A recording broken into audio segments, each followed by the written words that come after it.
ನೀವು ಜರ್ಮನಿಗೆ ಹೋಗುವ ಮನಸ್ಸು ಮಾಡಿದ್ದೀರಾ? ಹಾಗಾದರೆ ಈ ವಿಡಿಯೋ ಪೂರ್ತಿಯಾಗಿ ನೋಡಿ. ನಿಮಗೆ ಸ್ವಲ್ಪ ಉಪಕಾರವಾದರೂ ಆಗಬಹುದು. ಎಲ್ಲಕ್ಕಿಂತ ಮೊದಲು ನಿಮ್ಮಲ್ಲಿ ಪಾಸ್ಪೋರ್ಟ್ ಇದೆಯಾ? ಪಾಸ್ಪೋರ್ಟ್ ಮಾಡಿ ಇಟ್ಟುಕೊಂಡಿದ್ದೀರಾ? ನಿಮ್ಮಲ್ಲಿ ಪಾಸ್ಪೋರ್ಟ್ ಇರಬಹುದು, ಆದರೆ ವೀಸಾ ಬೇಕಲ್ಲ. ವೀಸಾದಲ್ಲಿ ಅನೇಕ ವಿಧವಿದೆ. ತಿರುಗಾಟದ ವೀಸಾದಲ್ಲಿ ಜರ್ಮನಿಯಲ್ಲಿ 90 ದಿನ ಇರಬಹುದು. ನಿಮ್ಮವರು ಜರ್ಮನಿಯಲ್ಲಿ ಇದ್ದರೆ ಅವರ ಮುಖಾಂತರ ವೀಸಾಕ್ಕೆ ಅರ್ಜಿ ಹಾಕಬಹುದು. ಇನ್ನು ಎಜುಕೇಷನ್ ಸ್ಟಡಿ ವೀಸಾ, ಮತ್ತೊಂದು ಉದ್ಯೋಗದ ವೀಸಾ. ಈ ಬಗ್ಗೆ ವೀಸಾಕ್ಕಾಗಿ ಬೆಂಗಳೂರಿನಲ್ಲಿ ಅರ್ಜಿ ಹಾಕಬೇಕಾಗುತ್ತದೆ. ಇದಕ್ಕೆಲ್ಲ ಉತ್ತಮ ಗ್ಯಾರಂಟಿ ವೀಸಾ ಏಜೆನ್ಸಿ ಅವರನ್ನು ಸಂಪರ್ಕಿಸಬೇಕಾಗುತ್ತದೆ.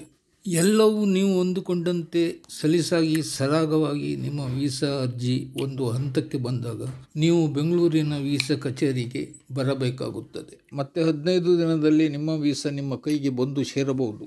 ಇದೆಲ್ಲಕ್ಕಿಂತ ಮೊದಲು ನೀವು ಬೆಂಗಳೂರಿನ JP ನಗರದಲ್ಲಿ ಇರುವ ಗೋಪಾಲನ್ ಇನ್ನೋವೇಷನ್ ವೀಸಾ ಕಚೇರಿಯನ್ನು ಸಂಪರ್ಕಿಸುವುದು ಒಳ್ಳೆಯದು.